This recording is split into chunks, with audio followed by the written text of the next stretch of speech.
Most people wake up already defeated. They just don't realize it yet. Only 1% start the day with a disciplined mind before the world touches them. How you wake up determines whether you live the day or survive it. Every morning in America, millions of people reach for their phones before they reach for their minds. Notifications dictate mood. Old worries replay before the day even begins. By the time breakfast is over, their peace is already gone. The Stoics warned us about this centuries ago. The first moments of the day are when your mind is most vulnerable and most programmable. Marcus Aurelius wrote his meditations at dawn, not to feel motivated, but to prepare for reality as it is, not as he wished it to be. This video is not about hype, productivity hacks, or fake positivity. It's about how the rare 1% wake up grounded, disciplined, and unshaken before the world makes its demands. Today, you'll learn the Stoic morning secret that trains your mind to respond instead of react, to choose clarity over chaos, and to enter each day already standing on solid ground. If you're tired of starting mornings behind, this is where control begins. 1. Today, I take full responsibility for my mind. Most people lose the day before it even begins. The moment you blame the morning, you surrender control of your life. Self-mastery always starts with one brutal decision. Your mind is your responsibility. Every morning, without realizing it, most people outsource their inner state. They wake up and let the weather decide their energy. The news decide their mood, and yesterday's problems decide their confidence. By the time they stand up, their mind is already occupied territory. Stoicism calls this what it is, a quiet surrender, not to circumstances themselves, but to the habit of letting circumstances rule the inner world. Marcus Aurelius warned that the day will bring interference, arrogance, selfishness, and frustration, not as a possibility, but as a certainty. The mistake is not encountering these things. The mistake is meeting them unprepared. The Stoic approach is unforgiving, but liberating. It says this: you may not control what happens today, but you are fully accountable for how your mind receives it. Epictetus stripped the illusion away when he wrote that people are disturbed not by events, but by the judgments they form about them. This idea is uncomfortable because it removes excuses. If your morning is tense, Stoicism does not ask who caused it. It asks what story you accepted without questioning. The moment you see that distinction, power quietly returns to your hands. The rare 1% begin their day with this awareness already active, before the phone, before the noise, before the world demands anything from them. They understand that the first battle of the day is internal, and if it is lost, everything else becomes a reaction. They don't wake up trying to feel good. They wake up preparing to think clearly. This is the difference between emotional adulthood and emotional drift. One is chosen. The other just happens. Taking responsibility for your mind does not mean suppressing emotion or pretending difficulty doesn't exist.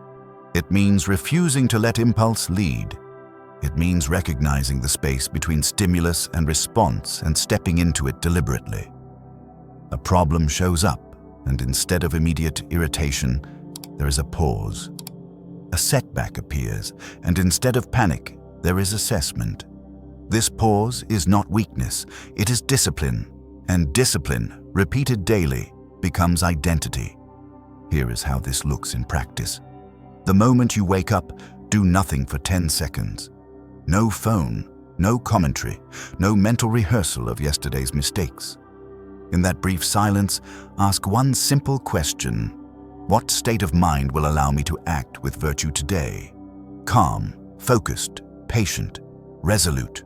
You don't wait to feel it, you choose it. This choice is not emotional, it is ethical. Stoicism is not about feeling better. It is about acting better, regardless of feeling. Imagine starting the day knowing that traffic, delays, criticism, and inconvenience are already accounted for. Not feared, not resented, accounted for. When they arrive, they don't shock you because you already prepared your response. This preparation creates a strange calm, not because life softens, but because you harden in the right way. You stop leaking energy through complaint and begin conserving it for action. Over time, this compounds. One morning of ownership becomes one conversation handled with restraint, one decision made without resentment, one boundary held without guilt. Eventually, people notice something they can't quite name. You seem steadier, less reactive, harder to provoke. This is not charisma, it is coherence. Your inner world is no longer at war with itself. Stoicism teaches that freedom is internal alignment. When your judgments, values, and actions point in the same direction, external chaos loses its grip. That alignment begins here, at the start of the day, with a refusal to blame and a willingness to take responsibility without self-pity. Not because it's easy, but because it's honest. End this moment with a declaration. Say it slowly, say it seriously. Not to motivate yourself, but to remind yourself of the standard you are choosing to live by. My emotions are my choice. Repeat it until it stops sounding like a phrase and starts sounding like a fact. 2. Nothing can disturb my peace. Without my permission. Most people think peace is something the world gives them. In reality, peace is something you either defend or lose. If someone can disturb you easily, they already control you. One of the biggest illusions people wake up with each morning is the belief that peace depends on external order. That if others behaved better, if circumstances were fairer, if life were quieter, then calm would naturally follow. Stoicism dismantles this belief without mercy. It teaches that peace is not the absence of disruption, but the presence of inner authority. Marcus Aurelius wrote that if you are distressed by anything external, the pain is not due to the thing itself, but to your estimate of it, and this you have the power to revoke. This is not poetry. It is a manual for mental sovereignty. Most people live with their internal gates wide open. Any comment, delay, tone of voice, or unexpected event can walk straight in and rearrange their emotional state. A rude driver steals their patience. A short email steals their confidence. A single negative interaction poisons the rest of the day. They don't notice what's happening because it feels automatic. But Stoicism calls this what it truly is: unguarded territory. When your peace has no boundary, everything becomes a threat. The 1% approach the day differently. They expect interference. They assume misunderstanding. They anticipate inconvenience, not pessimistically, but strategically. By the time disruption arrives, it feels familiar, not personal. This is why Stoic calm often looks cold from the outside. In reality, it is simply trained.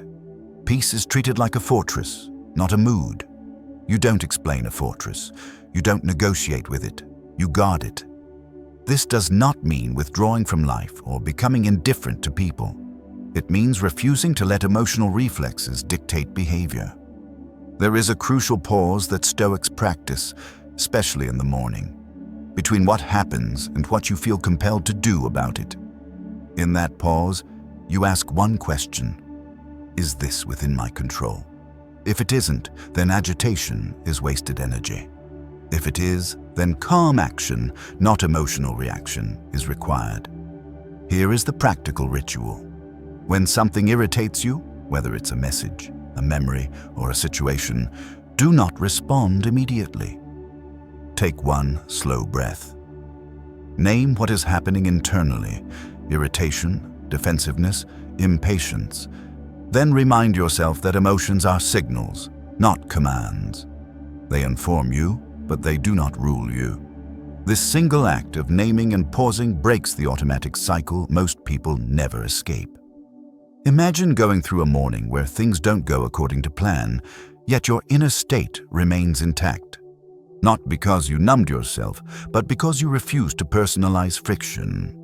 You stop asking, "Why is this happening to me?" and start asking, "What is the most disciplined response available to me right now?" That shift changes everything. Problems stop feeling like attacks and start looking like tasks. Over time, people notice something unsettling about you. Their attempts to provoke don't land. Their urgency doesn't infect you. Their chaos doesn't spread. This is not superiority. It is containment. You have learned that peace is expensive, and you no longer give it away cheaply. The Stoics believed that a person who cannot be shaken is more powerful than one who can dominate others. This power is quiet, but it is unmistakable. Peace, in the Stoic sense, is not comfort. It is alignment. It is knowing that no external force can compel you to abandon reason, virtue, or self-respect. When you protect that alignment first thing in the morning, the rest of the day unfolds differently. You move slower but clearer, firmer but calmer, less reactive, more effective. End this practice with a declaration. Say it as a boundary, not a wish. Nothing can disturb my peace without my permission. Repeat it until your nervous system begins to believe it and your behavior begins to prove it. 3. I focus only on what I can control. Most people waste their energy fighting battles they were never meant to win. The fastest way to exhaustion is trying to control what was never yours. Freedom begins the moment you separate power from illusion. From the moment they wake up, most people mentally scatter themselves across things they cannot command. They worry about how others will behave, how the day might unfold, how outcomes will be judged, and whether their efforts will be rewarded fairly. None of these are fully within their reach, yet they consume enormous attention. Stoicism identifies this as the root of daily anxiety, misplaced focus. When your attention is spent on what you cannot govern, your inner world becomes fragile. You may appear busy, but inwardly you are pulled in 100 directions at once. Epictetus reduced this problem to a single, ruthless distinction. Some things are up to us, and some things are not. Our judgments, choices, and actions belong to us. Other people's opinions, external results, and the randomness of events do not. Confusion between these two categories is what keeps people perpetually tense. They demand certainty where none exists and control where it was never promised. Stoicism does not soothe this confusion. It cuts through it. The 1% begin each morning by tightening their circle of concern. They don't attempt to manage the entire day in their head. They ask a simpler, more powerful question. What is actually mine to handle right now? Their thoughts, their effort, their conduct, their response. Everything else is treated as background noise. This does not make them passive. It makes them precise. Energy that would have been wasted on frustration is redirected into deliberate action. Most people believe focusing only on what they control is a form of resignation. In reality, it is the highest form of discipline. When you stop arguing with reality, you gain the strength to work within it. You stop being emotionally dragged by every variable and start moving with intention. A delayed response no longer feels like an insult. A rejection no longer feels like a verdict on your worth. These things lose their sting because you have stopped confusing influence with ownership. Here is how this principle becomes practical. Early in the morning, before the day accelerates, mentally divide what lies ahead into two categories. On one side, place your actions, how prepared you will be, how honestly you will speak, how consistently you will show up. On the other side, place everything else, outcomes, reactions, timing, and approval. Then make a silent agreement with yourself. You will give full effort to the first category and release emotional attachment to the second. This agreement simplifies the day more than any productivity system ever could. Imagine approaching a difficult task without obsessing over how it will be received. You prepare thoroughly, act with integrity, and then let go. Whether it succeeds or fails, your inner state remains intact because you did what was yours to do. This is Stoic confidence, not the loud confidence of bravado, but the quiet confidence of alignment. You measure yourself by standards you control, not by applause you don't. Over time, this mindset reshapes how pressure feels. Pressure no longer signals danger, it signals engagement. You feel it, but it does not overwhelm you. Because you are no longer trying to control everything, you actually perform better at the things that matter. Focus sharpens. Decisions become cleaner. Regret loses its grip because you know you acted fully within your capacity. Most anxiety is not caused by workload. It is caused by overreach, by carrying responsibility for things that were never assigned to you. Stoicism teaches you to put that weight down, not out of indifference, but out of wisdom. You stop confusing effort with worry. You work hard, but you no longer panic over variables beyond your reach. End this segment with a declaration that clarifies your boundaries. Say it as a commitment to disciplined focus, not as a coping phrase. I focus only on what I can control. Repeat it until your attention follows it naturally and your energy stops leaking into places it was never meant to go. 4. My value is not measured by today's results. Most people tie their self-worth to outcomes they can't fully control. When results define your value, every setback feels personal. Stoicism separates who you are from what happens to you. From the moment they wake up, many people carry an invisible scoreboard in their head. Wins add confidence, losses drain it. Productivity feels like worth, and delay feels like failure. By noon, their sense of self has already risen or collapsed based on how the morning went. Stoicism challenges this habit at its core. It teaches that when you measure your value by results alone, you place your identity at the mercy of variables that are never stable. Outcomes fluctuate. Effort does not. Yet most people reverse the equation. Seneca warned that we suffer more often in imagination than in reality, and nowhere is this more evident than in how people interpret results. A slow start becomes a verdict. A mistake becomes a label. A missed goal becomes a story about who they are. Stoicism calls this a category error. Results belong to the external world. Character belongs to you.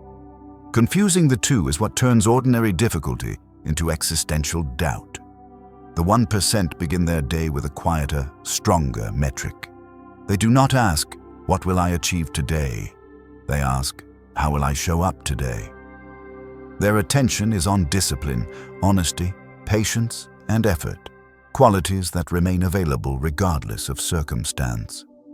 This shift does not reduce ambition, it stabilizes it. When your worth is not hanging on immediate success, you can pursue long-term excellence without emotional whiplash. This principle becomes critical in the morning when expectations are set. If you wake up demanding that the day prove your value, you start tense and defensive. Every obstacle feels like resistance. Every delay feels like disrespect. But if you wake up committed to acting with integrity, regardless of outcome, the day opens differently. You become harder to discourage because discouragement has nothing to attach to. Here is the Stoic reframe. You are not entitled to results. You are entitled to your effort. You are not guaranteed recognition. You are responsible for your conduct. When you internalize this, pressure changes its shape. It no longer threatens your identity. It simply tests your consistency. And consistency, unlike outcomes, compounds. Put this into practice early. Before the day accelerates, define success in terms you control. Did you act with focus? Did you speak honestly? Did you avoid needless complaint? Did you stay present with the task in front of you? These questions anchor your self-respect internally. When results arrive later, good or bad, They inform strategy, not self-worth. Imagine completing a demanding day where things didn't go as planned, yet you still end it grounded. Not numb, not indifferent, grounded. You can review what happened without self-attack. You can adjust without shame. This emotional stability is not accidental. It is built by refusing to let external feedback define internal value. Most people believe detaching worth from results will make them complacent. Stoicism argues the opposite. When fear of failure no longer threatens your identity, you can work harder and take smarter risks. You are no longer protecting your ego, you are building your craft. This is why Stoic discipline produces quiet confidence. You know who you are, regardless of how the day scores you. Over time, this mindset creates resilience that others mistake for talent. You recover faster. You don't spiral after setbacks. You don't inflate after wins. Your baseline remains steady. And in a world obsessed with constant validation, this steadiness becomes rare and powerful. End this segment by setting the correct measure. Say it not as comfort, but as calibration. My value is not measured by today's results. Repeat it until effort becomes your standard, and outcomes become information, not identity. I act with discipline, not emotion. Most people let their emotions decide their actions and pay for it later. Emotion reacts. Discipline chooses. Stoicism trains you to act from principle, not impulse. From the moment the day begins, emotions compete for the steering wheel. Irritation after a poor night's sleep, anxiety about what's coming, resistance toward a task that feels uncomfortable. For most people, these feelings quietly dictate behavior. They delay what matters, snap when challenged, and avoid what would actually move them forward. Stoicism identifies this pattern as the core weakness of modern life. Living under emotional command, not because emotions are evil, but because they are unreliable leaders. Marcus Aurelius reminded himself daily that he would encounter laziness, ego, and distraction, not as moral failures, but as human tendencies. The Stoic mistake is not feeling emotion. The mistake is obeying it without question. Emotion is a signal. Discipline is a filter. When you confuse the two, your life becomes reactive. When you separate them, your life becomes intentional. The 1% wake up already aware of this danger. They do not expect to feel motivated. They do not wait for the right mood. They assume resistance will appear, and they plan to move anyway. This is why Stoic discipline looks calm from the outside. There is no internal debate every morning. The decision has already been made. Action follows principle, not preference. Acting with discipline means doing what needs to be done even when it contradicts how you feel in the moment. You show up tired. You speak calmly while irritated. You continue working while bored. This is not self-punishment, it is self-leadership. Emotion is allowed to exist, but it is not allowed to vote. The Stoics understood that character is built precisely in these moments, when action is chosen against internal resistance. Here is the practical application. Early in the day, identify one action you are most likely to avoid. Not the hardest thing, the most resisted thing. Then decide in advance when and where you will do it. No negotiation, no mood check. When the moment arrives, act immediately. Do not wait to feel ready. Readiness is created by movement, not contemplation. This practice changes how you experience discomfort. Instead of interpreting resistance as a warning, you begin to see it as a signal of growth. The presence of discomfort becomes confirmation that you are acting beyond habit. Over time, this rewires your relationship with effort. You stop asking, "Do I feel like it?" and start asking, "Is this aligned with who I'm trying to become?" Most people fear that discipline will make life rigid or joyless. Stoicism argues the opposite. When discipline governs action, emotion becomes less volatile. Guilt decreases. Regret fades. Self-respect increases. You begin to trust yourself because you keep your word to yourself. And trust, once established internally, creates a deep sense of calm no external comfort can provide. Imagine ending the day knowing that even when emotions fluctuated, your behavior remained steady. You didn't say what felt good in the moment. You said what was right. You didn't avoid discomfort. You used it. This consistency builds an internal reputation. You know that when things get difficult, you don't collapse into impulse. You execute. Discipline also protects relationships. When emotions run unchecked, words become weapons and reactions create damage that must later be repaired. Stoic discipline introduces a pause that prevents unnecessary harm. You choose restraint over release, clarity over catharsis. This is not repression, it is maturity. Over time, acting from discipline reshapes identity. You stop seeing yourself as someone who needs the right conditions to function. You become someone who functions regardless of conditions. This shift is subtle, but it is profound. Confidence no longer comes from how you feel. It comes from what you repeatedly do. End this segment by drawing a clear line between impulse and principle. Say it as a commitment to self-command. I act with discipline, not emotion. Repeat it until action becomes automatic and emotion learns its proper place. Sexa every obstacle. Today is my training. Most people see obstacles as interruptions. Stoics see them as instruction.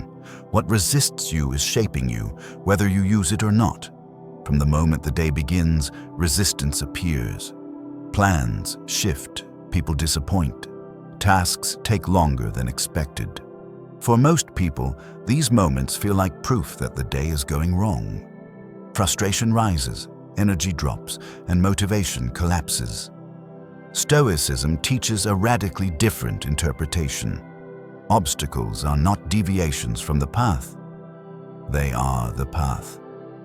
Marcus Aurelius wrote that the impediment to action advances action, and what stands in the way becomes the way.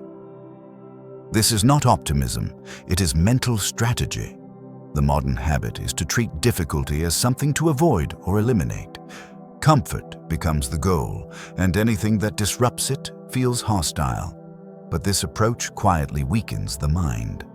When life finally becomes difficult in a way that cannot be avoided, the untrained collapse. Stoicism prepares you differently.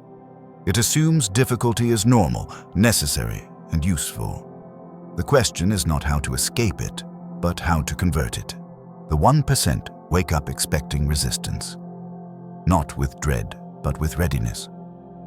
They understand that a smooth day trains nothing. A challenging day trains composure, patience, creativity, and resolve. When an obstacle appears, they do not ask, "Why me?" They ask, "What is this here to develop?" This single question transforms irritation into opportunity. This mindset is especially powerful in the morning. When something goes wrong early, it sets the emotional tone for most people. A missed alarm, a delay, a frustrating interaction, and the day is labeled as bad. Stoics interrupt this pattern immediately. They recognize the moment as the first training rep of the day. The earlier the resistance, the earlier the practice begins. Here is how to apply this deliberately. When you encounter friction, mental or external, pause and reframe it consciously. Tell yourself that this is not an enemy, but a drill. Patience is being trained. Adaptability is being trained. Self-command is being trained. You do not need to enjoy the moment, you only need to use it. This reframing shifts the nervous system from threat to engagement. Imagine approaching a difficult conversation knowing it will test your restraint. Instead of avoiding it, you welcome the chance to practice clarity without aggression, or facing a tedious task and choosing to work steadily rather than escaping into distraction. These moments look small, but they accumulate. Each obstacle becomes a deposit into mental resilience. Over time, What once felt heavy begins to feel familiar, and familiarity reduces fear. Most people misunderstand Stoic strength. They think it means emotional numbness or detachment from life. In reality, it means full engagement without collapse. You still feel pressure. You still experience resistance, but you no longer interpret these sensations as signals to retreat. You interpret them as signals to refine. This approach changes how setbacks are remembered. Instead of replaying them with resentment, you review them with curiosity. What skill was tested? Where did you hold? Where did you leak energy? This turns failure into feedback, not self-criticism, but self-coaching. The obstacle is no longer wasted. It has been processed. Over time, something subtle happens.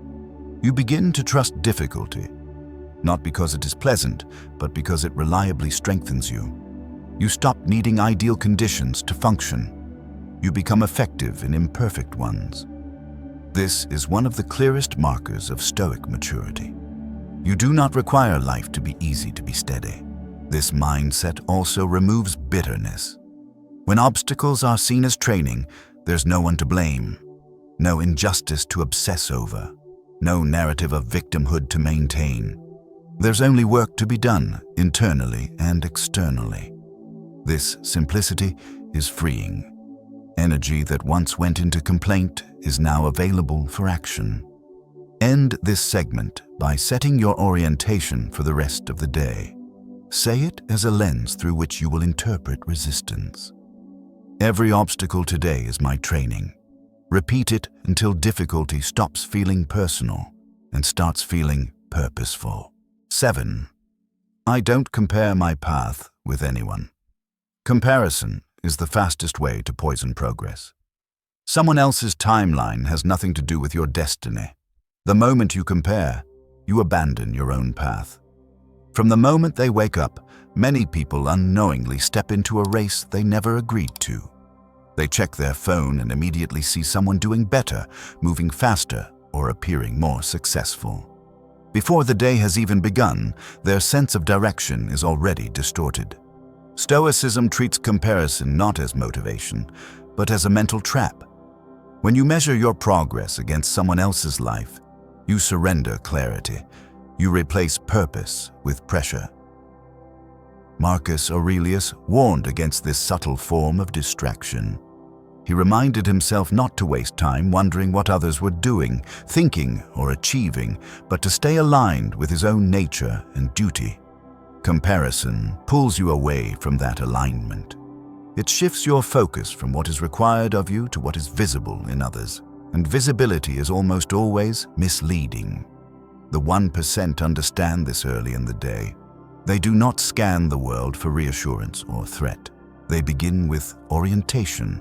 They ask, "What is my work today?" Not, "Where do I rank?" Their standard is internal and personal. It is based on effort, improvement, and integrity, not on position. This frees enormous mental energy. When comparison disappears, concentration returns. Most comparison is not logical, it is emotional. You rarely compare full contexts. You compare your behind the scenes to someone else's highlight reel, their visible success to your invisible struggle.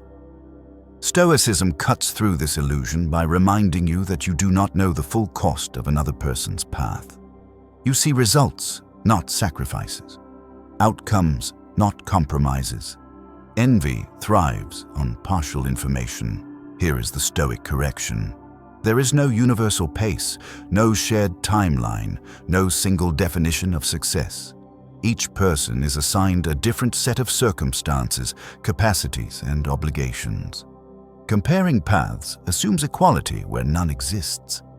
It is not just unhelpful, it is irrational. When you stop comparing, you stop demanding that your life follow a script written for someone else. Apply this in the morning by setting your own metric before the world sets one for you.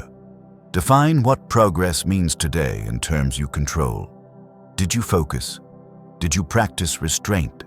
Did you move one step closer to mastery? These questions anchor you in your lane. When you encounter others' achievements later in the day, they no longer destabilize you. They become neutral data, not emotional triggers. Imagine moving through the day without the background noise of self-evaluation against others. You work without hurry because you are not racing. You improve without resentment because you are not competing. This creates a calm intensity. You are serious but not anxious, ambitious but not bitter. Your energy is directed forward, not sideways. Most people believe comparison drives growth. Stoicism argues that it drives distortion. True growth comes from honest self-assessment, not external ranking. When you compare, you either inflate yourself or diminish yourself. Both are distractions. When you measure against your own standard, feedback becomes precise. You see where you need to improve without attacking your identity. Over time, releasing comparison reshapes confidence.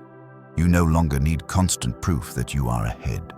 You only need evidence that you are progressing. This makes you harder to manipulate and harder to discourage. Praise doesn't inflate you. Criticism doesn't crush you. Your reference point is stable because it lives inside you. This mindset also restores patience. When you are not rushing to match someone else's pace, you can endure slow progress without panic. You trust the process because it is yours. You stop mistaking speed for substance. You allow mastery to take the time it requires. And in a culture obsessed with instant results, this patience becomes a strategic advantage. End this segment by reclaiming your direction. Say it as a boundary against distraction. I don't compare my path with anyone.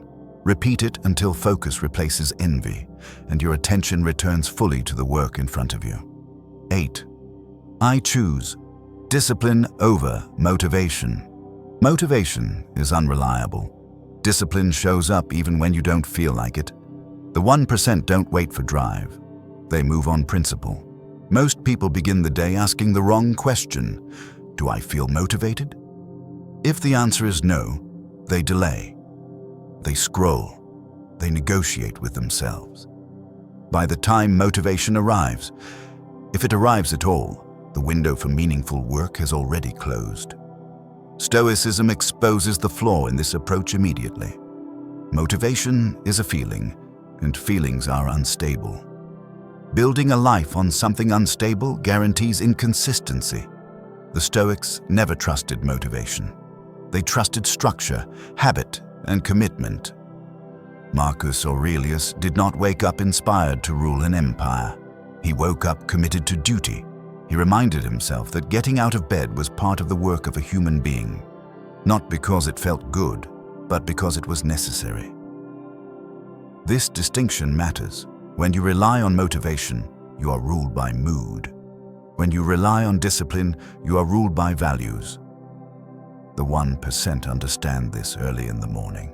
They assume motivation will be absent or inconsistent. They plan accordingly. Their days are not powered by emotion, but by agreement, an agreement they made with themselves in advance. When the alarm goes off, there is no debate. When it's time to work, there is no waiting to feel ready. Readiness is created through action, not emotion. Most people misunderstand discipline. They think it is harsh or joyless. In reality, discipline is what removes daily friction. When decisions are pre-made, energy is conserved. When routines are established, resistance weakens. The mind stops arguing and starts executing. This is not rigidity, it is efficiency. And efficiency over time creates freedom. Here is how Stoic discipline is applied in the morning. Identify one non-negotiable action that moves your life forward. Something small but meaningful. Exercise, writing, study, planning. Then assign it a fixed time and place. No conditions, no exceptions based on mood. When the time arrives, you act automatically. You do not ask how you feel. You already decided who you are. This practice does something powerful to the mind. It teaches you that discomfort is survivable, that boredom does not kill progress, That action can precede desire. Over time, motivation begins to follow discipline instead of leading it. You feel motivated after you act, not before. This reverses the cycle most people are trapped in. Imagine starting the day by completing one disciplined action before the world interferes. No praise, no adrenaline, just execution. That single act creates momentum that lasts longer than motivation ever could. You trust yourself more. You feel grounded. You are less reactive because you already honored a commitment to yourself. Most people believe they need motivation to change their life. Stoicism teaches the opposite. Change begins when you stop negotiating with your impulses, when you accept that some days will feel flat, heavy, or resistant, and you act anyway. This is not self-violence. It is self-respect.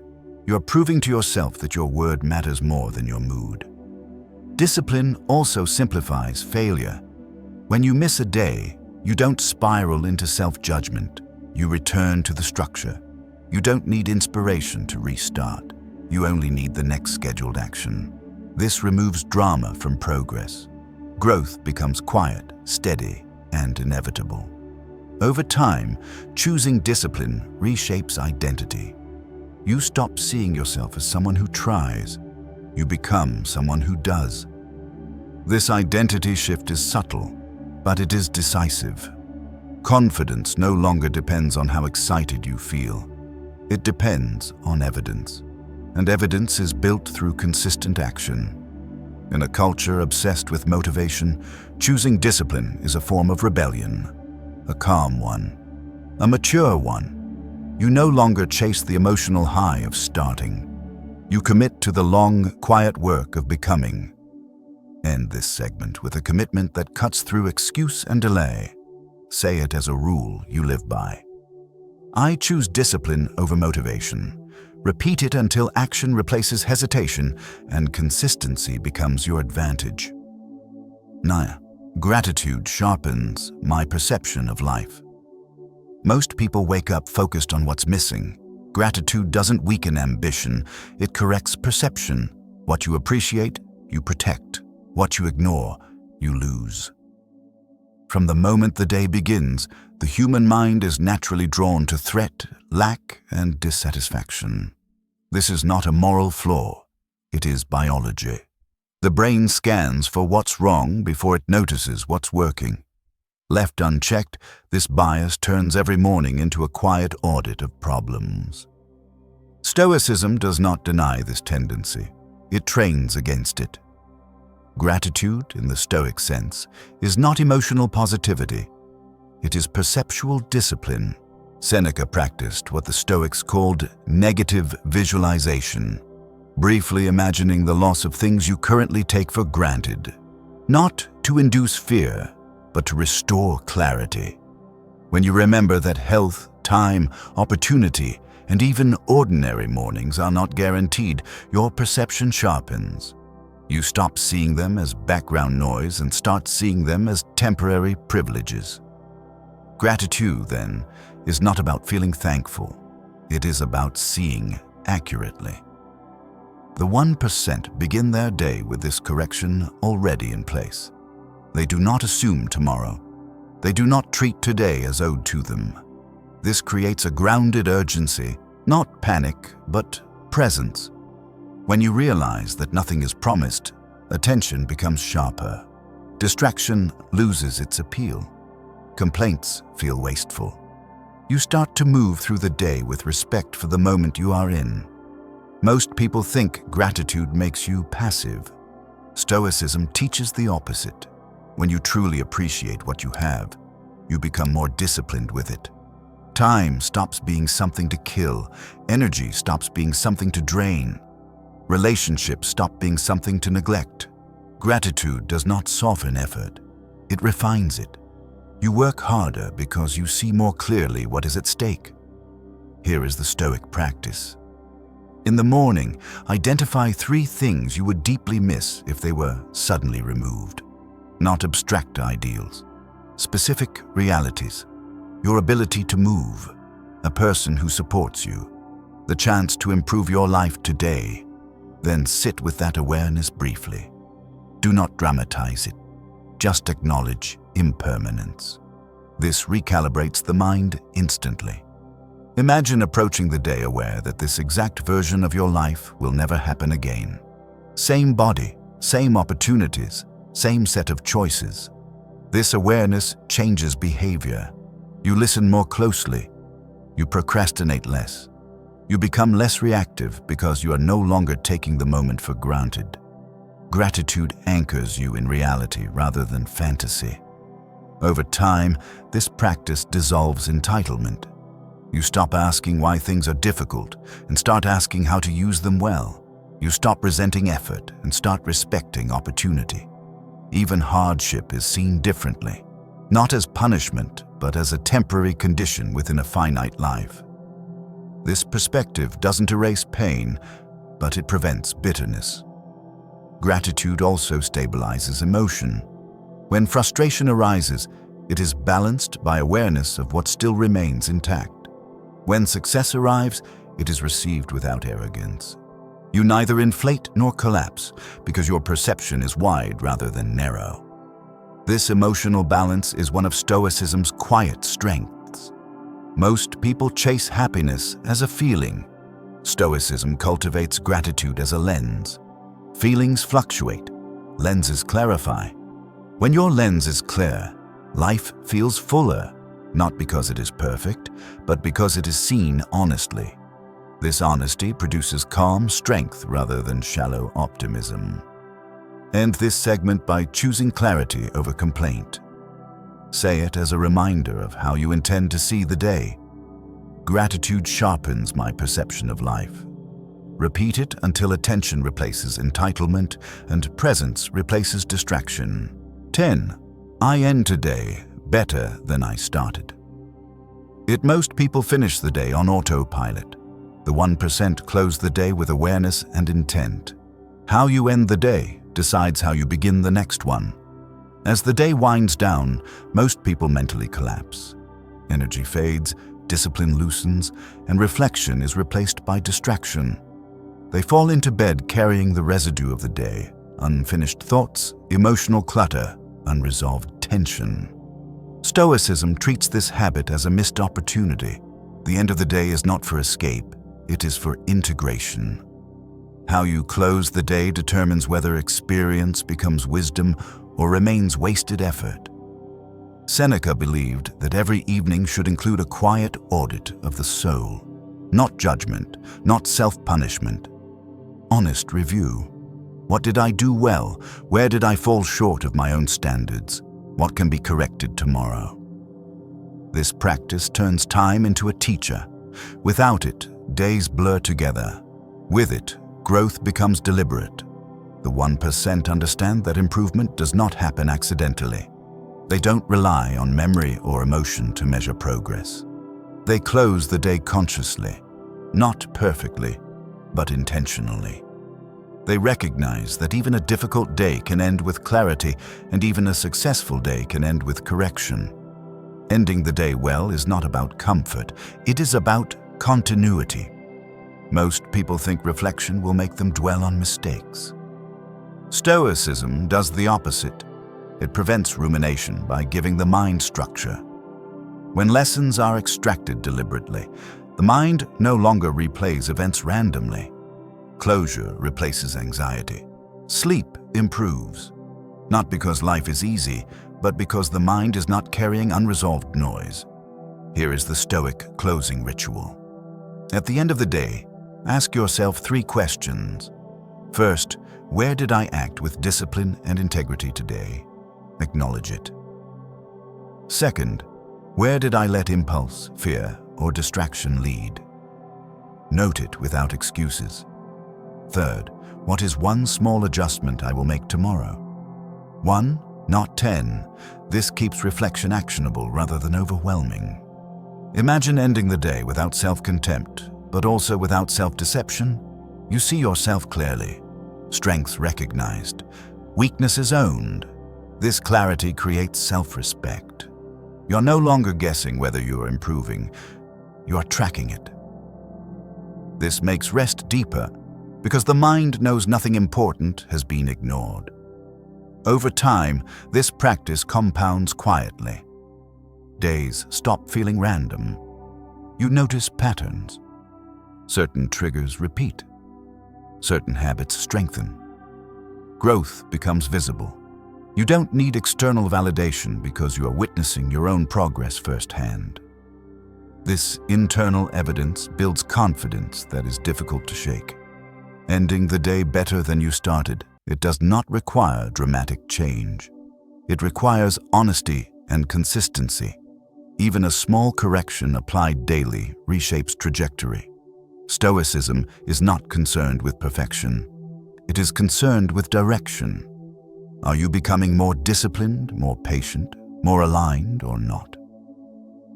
The evening review answers that question with precision. Most people hope tomorrow will be better. Stoics prepare for it to be better.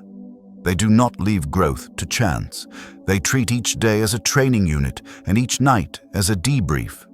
This removes fantasy from self-improvement. Progress becomes measurable, grounded, and real. When this becomes habit, mornings change automatically. You wake up clearer because yesterday was closed properly. You begin with intention because last night ended with reflection. The cycle reinforces itself. End well, begin well, improve steadily. End this final segment by setting your standard for closure. Say it as a promise to yourself, not as encouragement. I end today better than I started it. Repeat it until reflection becomes routine, and every day becomes a step forward rather than a loop. Most people spend their lives reacting to pressure, reacting to emotions, reacting to circumstances they never chose. The Stoics chose something different. They chose preparation over panic, discipline over impulse, clarity over chaos. And it all begins in the same place every single day: the morning. You've just walked through the Stoic morning code of the 1%. Not tricks, not motivation, principles.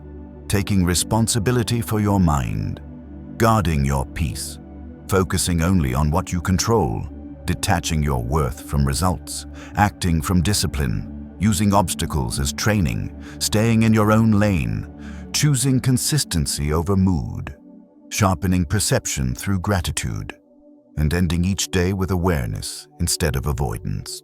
This isn't about making life easier. It's about making you stronger, steadier, calmer, harder to shake. You don't need to change everything at once. You only need to start the day differently. One morning at a time, these principles compound into a mindset the world can't easily disrupt. If one declaration stood out to you, write it in the comments and commit to it tomorrow morning. If this video grounded you, share it with someone who needs clarity. And if you're building a disciplined mind, subscribe and stay with us. End with this truth, said calmly and seriously. I control my morning. I control my day.